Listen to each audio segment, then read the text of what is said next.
कहला मास्टर एक लाइन हम बोलब मोट बनगल फेंकू भैया। बोल के आने से उसी के आए बगार, जाने से उसी के जाए बगार। आने से उसी के आए बगार, जाने से उसी के जाए बगार। आने से उसी के क्या बात है, जाने से उसी के जाए बगार। आने से उसी के आए बगार, जाने से उसी के जाए बगार। बड़ी मस्त कहानी है मेरी महबूबा, मेरी जिंदगानी है मेरी महबूबा, मेरी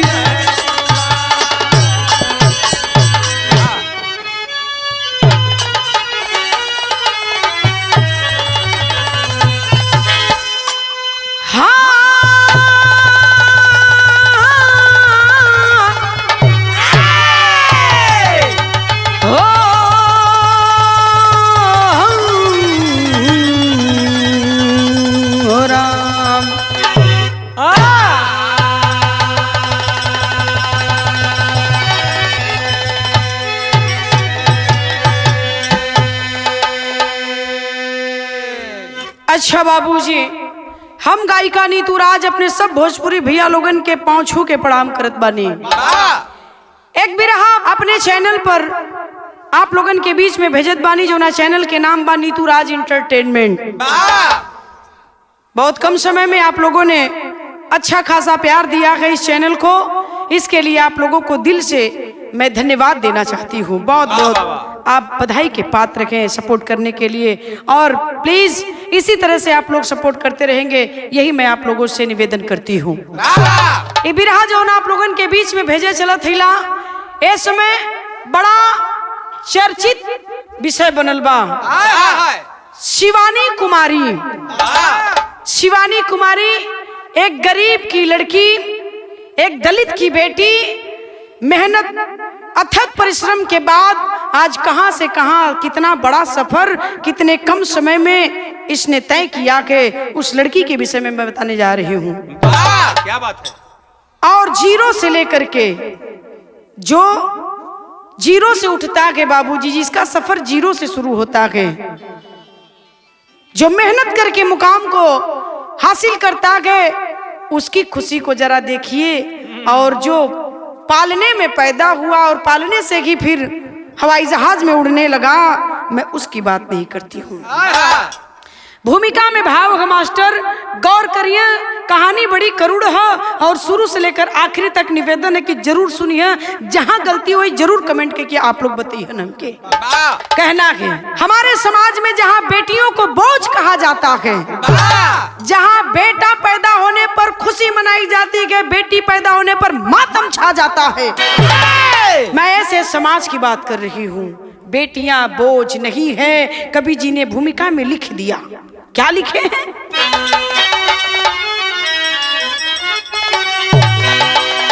तो कुल का दीपक भले जग कहे लाल को, पर उजाला तो घर में ले आती है बेटी। खून अपना ही है सब पराया कहे, हर बुरे वक्त में काम आती है बेटी। गम में माता पिता हो या भाई कभी, तो साथ तन मन यो धन से निभाती है बेटी। घर से निकले सिया राम डोली में जब, बन बेगहना सभी को रुलाती है बेटी।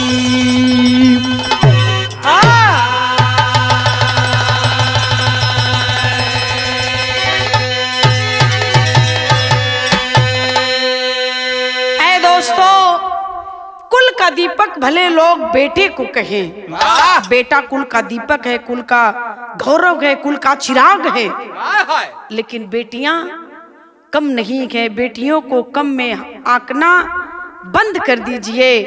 बेटियां बेटों से कम नहीं हैं, मैं साबित करूंगी। और शिवानी कुमारी ने साबित करके दिखाया। विरहा में एक लाइन गीत है, कौन गीत है मास्टर?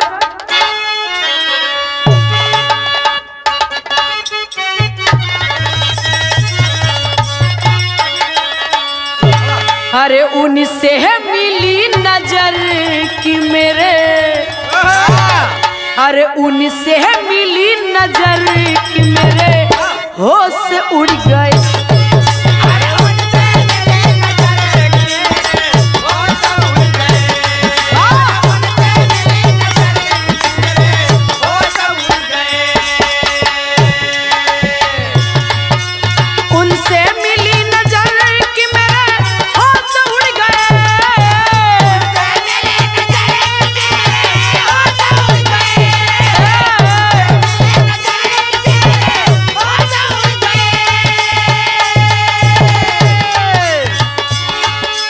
ऐसा हुआ असर,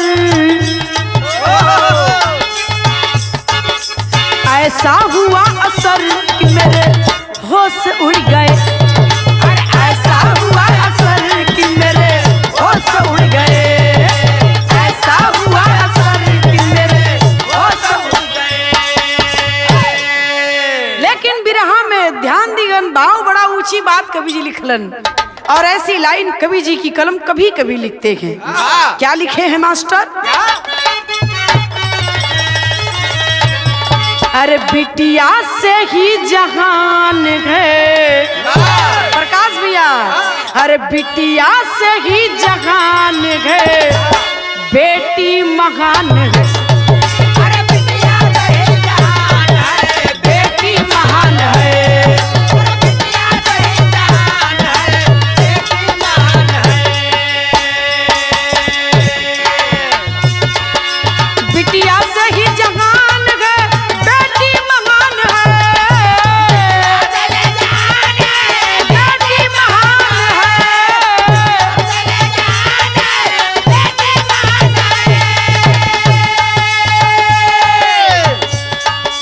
फिर भी नहीं किसी का,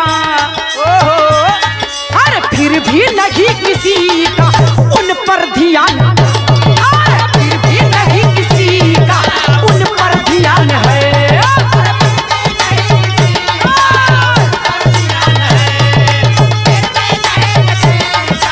उन पर ध्यान है। बिटिया से ही जहान, बेटी महान है। अरे फिर भी नहीं किसी का क्यों उन पर ध्यान है। बेटी से संसार है, बेटी से ही जहान है, बेटी से आप हैं, बेटी से हम हैं, बेटी से पूरा दुनिया का निर्माण भइल है। फिर भी लोग बेटियों को पराया क्यों समझते हैं? बेटियों को इतना बड़ा बोझ क्यों समझा जाता है? सवाल है मेरा समाज से। क्यों बेटियों को बोझ समझते हैं? बंद करिए बेटियों को समाज में बोझ समझना। बेटियां अब किसी पर बोझ नहीं हैं, वो आत्मनिर्भर बन चुकी हैं। कहानी शुरू हो गई मास्टर, साबित करके दिखाया है शिवानी कुमारी ने। आइए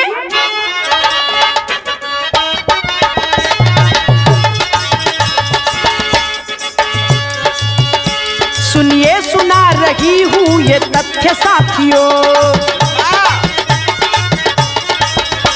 कड़वा भले लगे पर है सत्य साथियों। बेटा नयन का तारा, बेटी है मुसीबत। यूपी के कानपुर की नजीर हकीकत। परिवार एक ऐसा भी, 3 बेटियां। परम गरीब वक्त पे मिले न रोटियां। अचानक उस पिता का स्वर्गवास हो गया। अचानक उस पिता का स्वर्गवास हो गया। अचानक उस पिता का स्वर्गवास हो गया। यही से सारा खेल अनायास हो गया।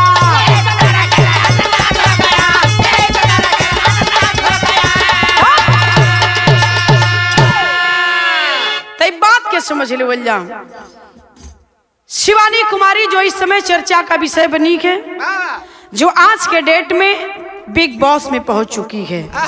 मैं शुरू करती हूँ उसके जन्म से कहानी। कहाँ की रहने वाली है शिवानी कुमारी, है कौन, इसने कितना परिश्रम किया बिग बॉस तक पहुंचने के लिए, जिसने कभी सोचा भी नहीं था कि मैं उतने बड़े मंच पर पहुंच जाऊंगी। कभी सपने में भी शिवानी कुमारी ने नहीं सोचा था कि सामने अनिल कपूर होंगे और उस मंच पर शिवानी कुमारी होगी। जिस मंच को, जिस शो को, जिस बिग बॉस के रियलिटी शो को पूरी दुनिया के लोग देखते हैं, पूरा विश्व आज शिवानी कुमारी को देख रहा है। साबित करके दिखाया शिवानी कुमारी की बेटियां कुछ भी कर सकती हैं। गौर करेंगे बाबूजी, कड़वा है पर सत्य है, और सच कड़वा होता के दुनिया के लोग जानते हैं। यूपी के कानपुर की रहने वाली शिवानी कुमारी,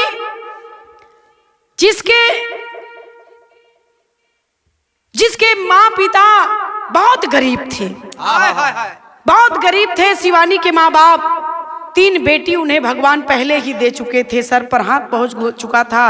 आज के जमाने में जेकरे पास एक ठे बिटिया के अलावा दूसर का हो गल तो कपारे पर हाथ चल जाला। 3 बेटियां हो गई।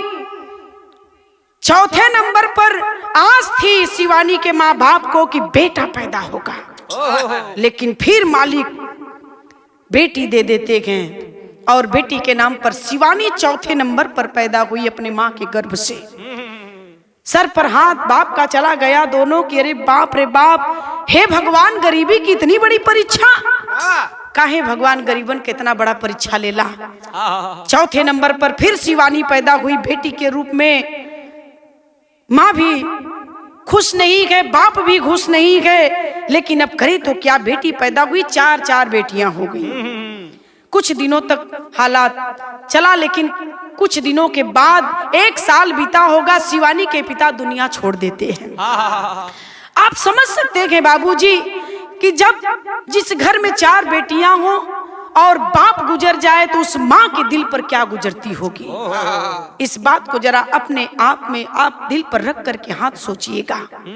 पिता गुजर गए शिवानी के, 4 बेटियों का बोझ लेकर माँ गरीबी में नैया कैसे खे रही वो माँ ही जानेगी। गौर करिहन, उसी गरीबी का हिस्सा शिवानी बनती है, वो 3 बहनें बनती हैं, उसकी माँ बनती है। बिरहा में क्राइन बड़ा सुंदर गीत लगल। कवन गीत है मास्टर?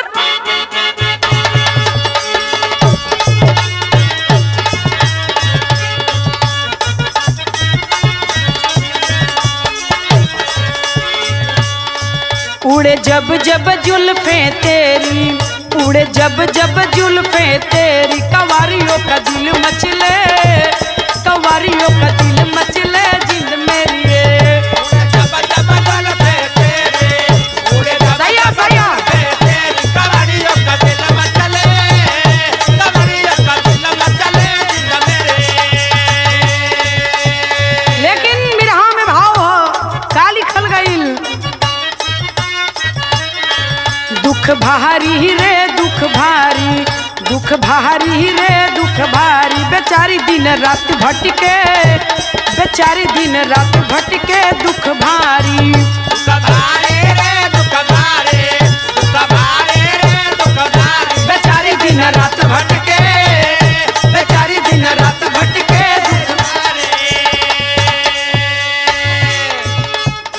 गौर करिहन, लेके 4 गो कुंवारी महतारी, लेके 4 गो कुंवारी महतारी, बेचारी दिन रात भटके, बेचारी दिन रात भटके, दुख भारी। 4 गो कुंवारी महतारी, लेके 4 गो कुंवारी महतारी, बेचारी दिन रात भटके, बेचारी दिन रात भटके, दुख भारी। गौर करिहन, वह माँ गरीबी में कैसे कैसे दिन रात एक करके अपने 4 बेटियों को पालती है। शिवानी को लोग ताना मारने लगे, जैसे जैसे शिवानी बड़ी होने लगी, यह पैदा भइल है तब बाप मर गया। ये ताना बहुत बड़ी है, ये ताना बहुत बड़ा है बाबूजी एक बेटी के लिए कि यह बिटिया पैदा भइल तब बाप मर गया। ये ताना शिवानी को मिलने लगा, लेकिन शिवानी अपने हौसले को नहीं छोड़ती है। जहां हौसला है वहीं उड़ान है। आज धीरे धीरे बड़ी होती है, उसका पढ़ने का मन करता है। माँ गरीब थी, 4 बेटियों को पालना था, खाए के लाला पड़ल बा, पहने के लाला पड़ल बा, पढ़ाई लिखाई कहाँ से खर्च उठाई। कवि जी ने लिखा, बिरहा में एक लाइन तर्ज लग जाई मास्टर का,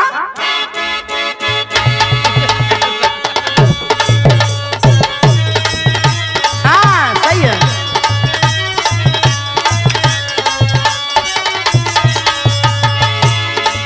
मोह प्यार करो भरता भरता, मंगवाई दे रे चोली रेशम की। मैं प्यार करो भरतार भरतार, मंगवाई दे रे चोली रेशम की। मैं प्यार करो भरतार भरतार, मंगवाई दे रे चोली रेशम की।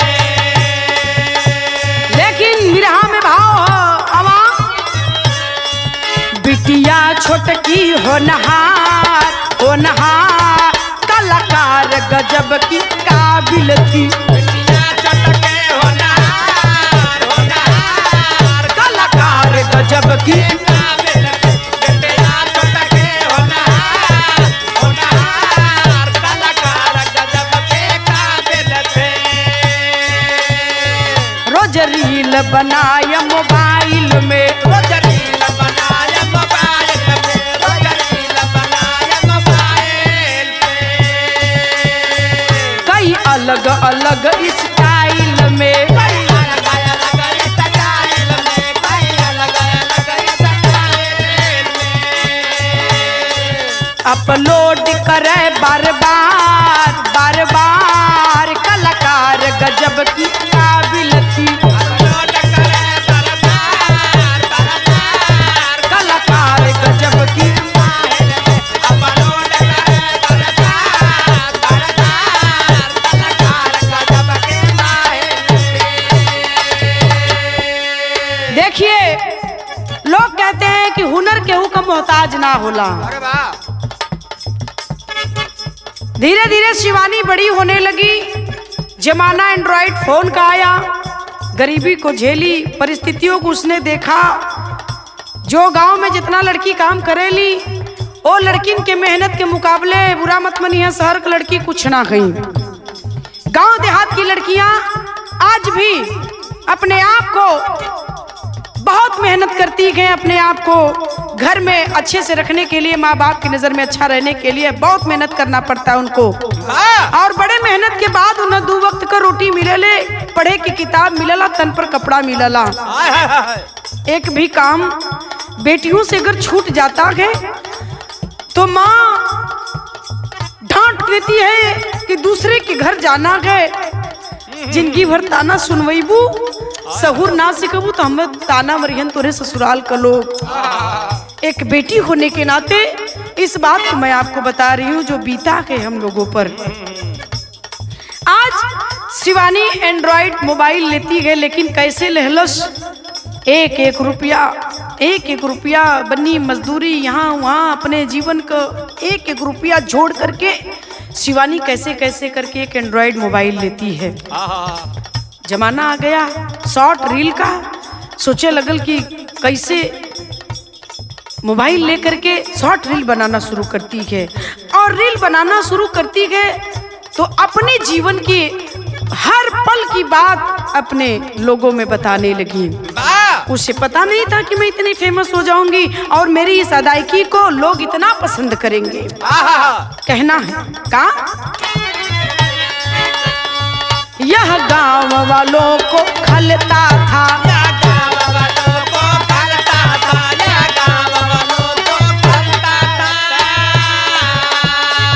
परिवार पड़ोसी जलता था, परिवार पड़ोसी जलता था, परिवार पड़ोसी जलता था। माँ से पड़ती थी मार, अरे माँ कलाकार गजब की काबिल थी।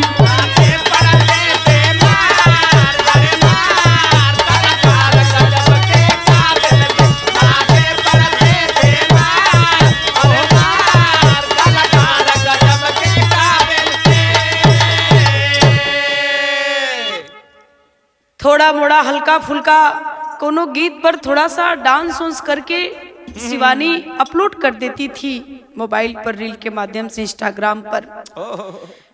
वायरल हो गया। जहां गांव देहात के लोग देखे तो उसकी मां को ताना देने लगे कि तेरी बेटी अब नचनिया बन रही है, इसकी बेटी नचनिया बन गई, इसकी बेटी अब नाच गाकर पैसा लाएगी। ये ताना उसकी माँ को मिलने लगा। उसकी माँ भी ताना सुनते सुनते मायूस हो गई। आती है, मोबाइल छीन करके फेंक देती है शिवानी का, तोड़ देती है मोबाइल और शिवानी को भी मारती है। और आज के बाद रील अपलोड करना छोड़ दे, नाचना छोड़ दे। मेहनत मजदूरी कई के खा लेवल जाई, लेकिन ई कुल काम ठीक ना है। माई भी नाराज भइल, मरलस गरिलस और मार के उसकी माँ चली गई, कानपुर स्टेशन पर रहने लगी। घर में शिवानी अकेली, 3 बहनों का विवाह तो हो चुका था। वो अपने ससुराल के बजाय यही रहना पसंद करती थी ज्यादा। गौर करेंगे बाबूजी जो उसके बहनोई थे, उनकी बहन 3, शिवानी की उनके भी 4 बच्चे, सारा खर्च शिवानी अकेले उठाती थी। यहाँ तक कि शिवानी के पैर में पहनने के लिए चप्पल तक नहीं था। कभी गेहूं काटने जाती थी, कभी कोनो कटिया करे जा, कहीं खेत में जाए, कोई भी काम करे, शिवानी के पास चप्पल तक नहीं होता था। गौर करेंगे आज वही शिवानी जब मां मार के चली जाती है कानपुर स्टेशन पर रहने के लिए, शिवानी घर में रो रही है। किसी न किसी तरह से माँ को मना कर लाती है। 1 महीने तक वीडियो नहीं बनाती है। टूट चुकी है शिवानी कि अब मैं वीडियो नहीं बनाऊंगी। लेकिन दोस्तों का कमेंट आया, धन्य है आप सोशल मीडिया के हमारे भाई, धन्य है, एक परिवार है ये सोशल मीडिया हमारा। गौर करेंगे सोशल मीडिया पर लोगों का कमेंट आने लगा कि शिवानी वीडियो क्यों नहीं बनाती हो, शिवानी तुम्हारा वीडियो में अच्छा लगता है, तुम हौसला मत हारो, तुम वीडियो बनाओ, हम तुम्हारे साथ हैं। लोगों का कमेंट पढ़ने के बाद 1 महीने के बाद शिवानी उठती है और उठती है एक वीडियो बना करके डालती है। गौर करेंगे टेरी में कवि जी ने लिखा कि मास्टर,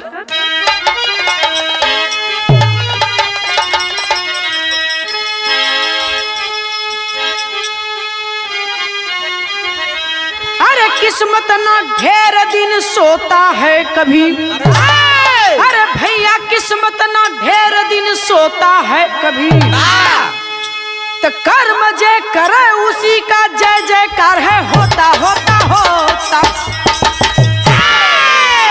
किस्मत ना ढेर दिन सोता है कभी, कर्म जय करे उसी का जय जयकार है, होता। कोशिश करने वालों की कभी हार नहीं होती और कर्म करने वालों की कभी पराजय नहीं होती है। जो कर्म करता है वो हमेशा जीतता है। कर्म हमें करना चाहिए। आज कर्म करिए, फल की इच्छा मत करिए। फल तो मालिक है, कल ना परसों देंगे ही देंगे, लेकिन उसके इंतजार में कर्म करना आप नहीं छोड़ेंगे, ये मैं भी आपसे कहती हूँ। कर्म सबको अपना अपना करना चाहिए। बिरहा में एक लाइन तर्ज लग जाई मास्टर, कवन तर्ज बा?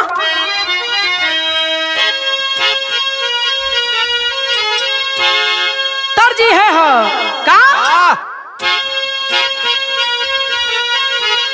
छुआई जाए राजा, अरे छुआई जाए राजाओं की, गगरी छुआई जाई राजाऊ, अरे सैया हो धरामावा नसाए जाई, गगरी छुआई जाई राजाऊ, सैया हो धरामावा नसाए जाई, गगरी छुआ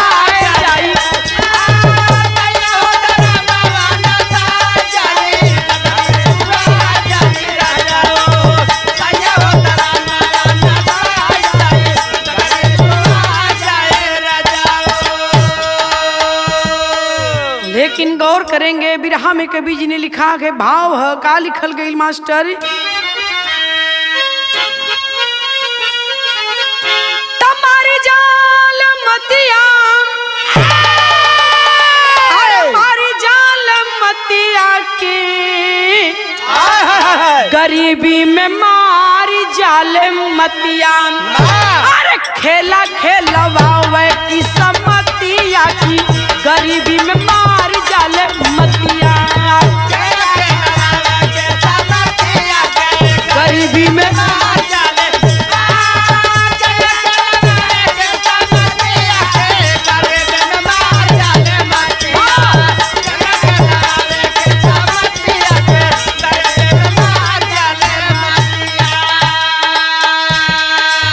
गौर करिहन बाबूजी, ये किस्मत ही गरीबी बड़े बड़े लोगन का परीक्षा ले ले है बाबू, कोई के गरीबी छोड़ लेना है। कहना है कबीर जी ने लिखा है क्या,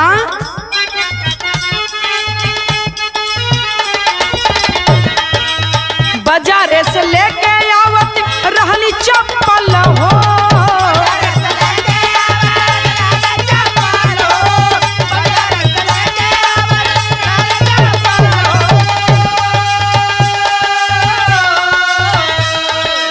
सोशल मीडिया पे हुआ भइला वायरल हो,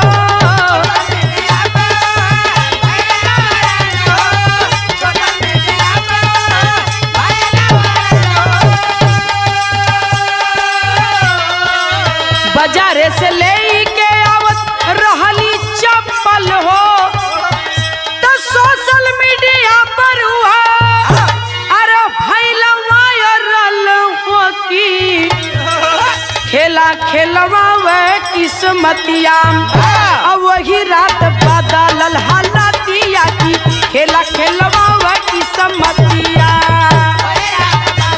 हालतिया की खेला खेलवावे किस्मतिया।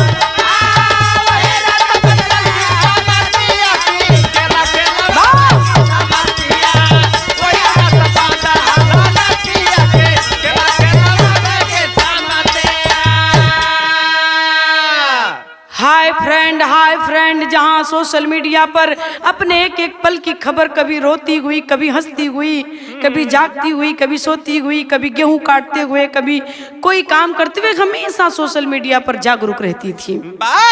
गौर करेंगे, जिस शिवानी के पास चप्पल तक नहीं था पैर में पहनने के लिए, वो शिवानी रातों रात स्टार बन जाती है। रातों रात, एक रात में स्टार नहीं सुपरस्टार बन गई। करोड़ों लोगों के दिलों पर राज करने लगी शिवानी कुमारी। आए हाय हाय, एक दिन की बात है, ये सारा दास्तान होने के बाद जहां मोबाइल छीन लिया गया, उसे मार पड़ी, एक महीनों वीडियो नहीं बनाती है, फिर लोगों का कमेंट आता है, फिर वीडियो को चालू करती है।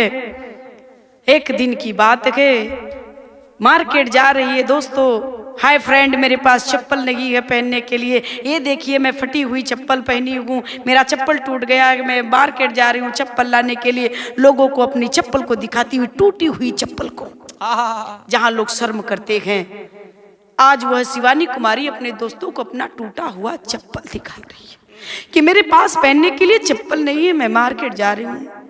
मार्केट जाती है और चप्पल लेकर आती है तो भी दिखाती है कि हाय फ्रेंड देखिए मैं चप्पल लेकर मार्केट से आ रही हूँ, अब मेरे पास नया चप्पल हो गया। यही कहती हुए घर आती है, उस वीडियो को अपलोड कर देती है, जहां अपने आईडी इंस्टाग्राम पर जैसे कि अपलोड करती है वह, तो आ करके उसे क्या पता वह रख करके सोती है और सवेरा होता है तो एक गुड न्यूज मिलती है उसे। रातों रात उसका यह चप्पल वाला वीडियो न जाने कितने मिलियन में चला गया। करोड़ों लोगों ने उस वीडियो को देखा, सराहा, जहां उसे एक दो पैसे के लिए वह झंक रही थी, झंकत रहल कि एक दो पैसा हमारे पास ना हो, 200-500 रुपया बदे जे झंकत बा। ओ लड़की के इंस्टाग्राम के वो रील पर ओकरे खाता में एक रात में जहां 10 लाख रुपया आ गया, उसका वीडियो वायरल हो गया, करोड़ों लोगों के दिलों पर राज करने लगी। वो है शिवानी कुमारी, जिसने मेहनत करना नहीं छोड़ा। मैं अपने बेटी समाज से भी कहना चाहती हूँ, कभी किसी के बहकावे में ना आए, कोई कुछ भी कहे। बहुत लोगों का ताना सुना शिवानी ने, बहुत लोगों का ताना सुना, कोई ऐसा नहीं बचा, हित नात रिश्तेदार गांव समाज कोई नहीं बचा, यहाँ तक कि अपनी माँ ने भी उसे मारा और मार के पेट में चाकू घोंप दिया और चाकू मार के उसकी माँ स्टेशन कानपुर चली गई रहने के लिए। तो जिसकी माँ ने इतना प्रताड़ित किया, जिसकी बहनों ने, जिसके गांव समाज ने, सारे लोगों ने कभी कोई कसर नहीं छोड़ा शिवानी के लिए, लेकिन शिवानी ने अपना हिम्मत, अपना हौसला नहीं छोड़ा। और आज वही शिवानी कहना के मास्टर बिरहा में पहपट लग जाई भैल का।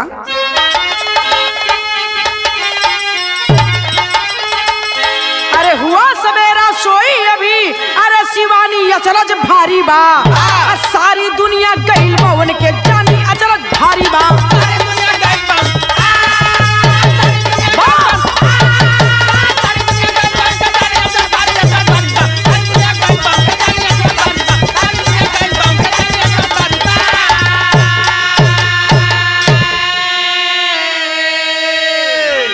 उस गरीब के दरवाजे पर लगा गजब का मेला हो, रंग से राजा बनी कुंवारी, क्या कुदरत का खेला हो।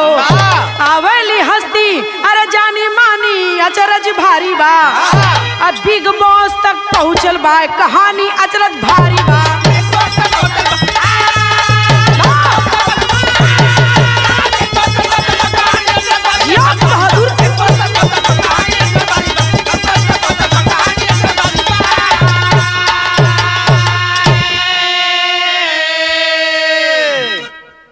गौर करेंगे बाबूजी, रातों रात स्टार से सुपरस्टार की लिस्ट में आ गई शिवानी कुमारी। उसे विश्वास नहीं हो रहा, भी वो सोई है। आकर के उसके दोस्तों ने बताया कि शिवानी तू तो सुपरस्टार बन गई। विश्वास नहीं होता है, कहती है पागल हो गया है क्या? ऐसा तो नहीं, कहती तेरा चप्पल वाला वीडियो वायरल हो गया है, तेरा चप्पल वाला वीडियो वायरल हो गया। विश्वास नहीं होता है, बाल को अपने लपेटती है, जुड़ा बनाती है और कहती है कि दिखा मुझे।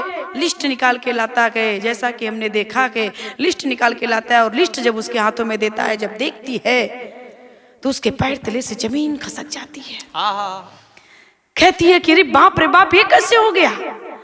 इतना लोगों ने मुझे, फिर सराहती है लोगों को, फिर कहती है कि दोस्तों आप लोगों ने मेरा इतना वीडियो पसंद किया, मैं धन्यवाद देती हूँ आप लोगों को, कैसे धन्यवाद दूं। इतना अच्छा बोलती गए, उसकी बोली में वो मिठास गए, उसकी हंसी के लोग दीवाने हो गए। और इतने बड़े प्लेटफॉर्म बिग बॉस से उसे फोन आ जाता है। जिस बिग बॉस का सीजन 1 आपने देखा होगा, सीजन 2 आपने देखा होगा, सीजन 3 OTT 3 चल रहा है बिग बॉस में इस समय, रियलिटी शो। जिस शो को हिंदुस्तान की नहीं पूरा विश्व देखता है, बिग बॉस के उस प्लेटफॉर्म शो को, जहां बड़ी बड़ी हस्ती आती है बिग बॉस के उस घर में। उस शो में जाना बड़ी बात नहीं है, उस शो में जाना बहुत बड़ी बात है। उस शो में पहुंच जाना की बहुत बड़ी बात है। और जीत है हार है वो तो बाद में देखा जाएगा, लेकिन फिर कभी जी ने लिखा है, क्या लिखे हैं? आल्हा लगी मास्टर। हर बेटियों के लिए कहना है मेरा, गौर करेंगे, लगल नहीं मास्टर। अरे शिवानी सहेली जैसे घर परेशानी भैया,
से कहना है जो बेटियां आज भी गांव देहात में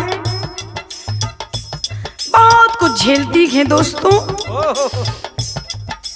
मायके में माँ बाप को झेलती के बेटियां, भाई को झेलती गए, कभी भाभी को झेलती गए, ससुराल में आती गए तो सास को झेलती गए, ननद को झेलती गए, अपने पति को पति अच्छा मिला तो दुनिया स्वर्ग है, पति अगर थोड़ा भी अनफिट जोड़ी मिल गल तो जिंदगी नरक है। लेकिन गौर करेंगे, बेटियों का जीवन ही संघर्ष करने के लिए बना गए।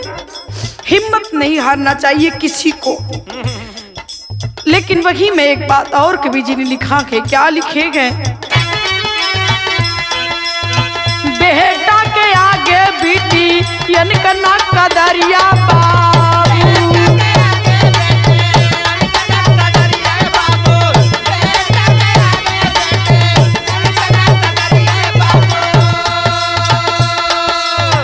यह दुई भाव जदी जैता हो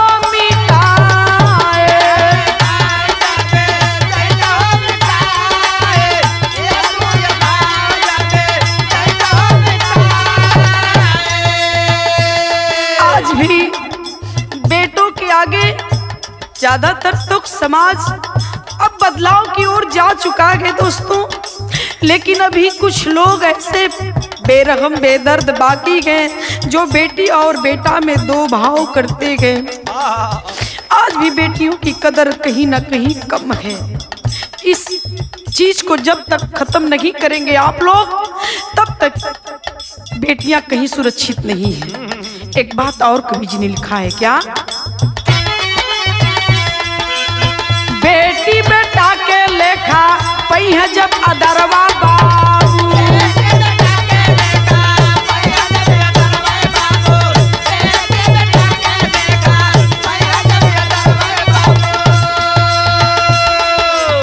वही दिन भेद भाव जइहा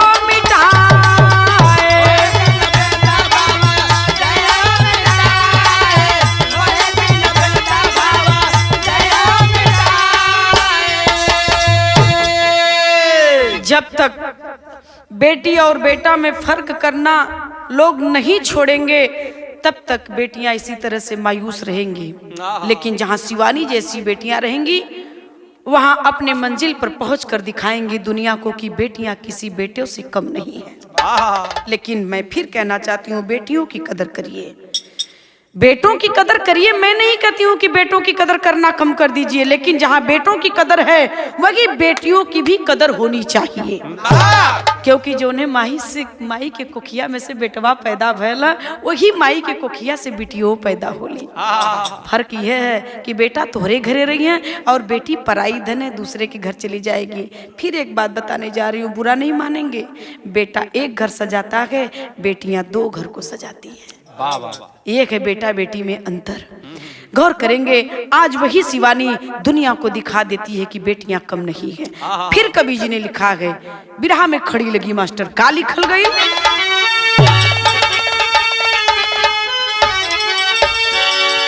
तो उजरल माई बाप के अरे गुलशन सजावली बेटिया, सोई महिला समाज के जगवली बेटिया।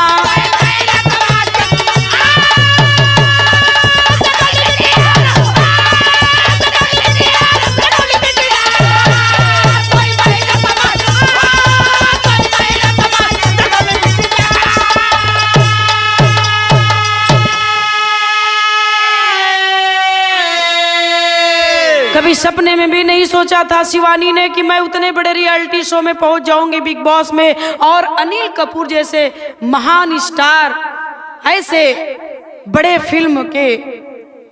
फिल्म अभिनेता मेरे आंखों के सामने मेरे साथ सेल्फी लेंगे और मेरे उस चैनल पर जो मैं सोशल मीडिया पर डालती हूँ, लोग मुझे पसंद करते हैं, उसमें कहेंगे कि मुझे भी एक बार ले लो शिवानी, अपने इस चैनल पर मुझे भी कैद कर लो अपने दोस्तों के साथ। ये कहा गया अनिल कपूर ने। ये बहुत बड़ी बात है। जिस अनिल कपूर को लोग देखने के लिए तरसते हैं कि एक बार मिल जाए तो सामने से उन्हें देख ले, पर्दे पर देखते हैं, उस अनिल कपूर के साथ आज अनिल कपूर कह रहे हैं कि एक सेल्फी मेरे साथ भी ले लो शिवानी, मैं तुम्हारे साथ सेल्फी लेना चाहता हूं। ये जीत गई शिवानी। अगर उस बिग बॉस से शिवानी हार के आती है तो भी उसकी बहुत बड़ी जीत है। उस प्लेटफॉर्म पर वो पहुंच गई, वही उसने जीत लिया। अब जीतना हारना वो तो कौन जीतेगा कौन, वो तो लड़ाई है। लेकिन फिर कवि जी ने लिखा है, क्या लिखे हैं, तो मेरा भी निवेदन जनी करा संकोच हो बुना सफल जबले बदली ना सोच हो तनी तू सिया राम जो कहो के बांधा गठिया स्वयं महिला समाज के जगवली बिटी।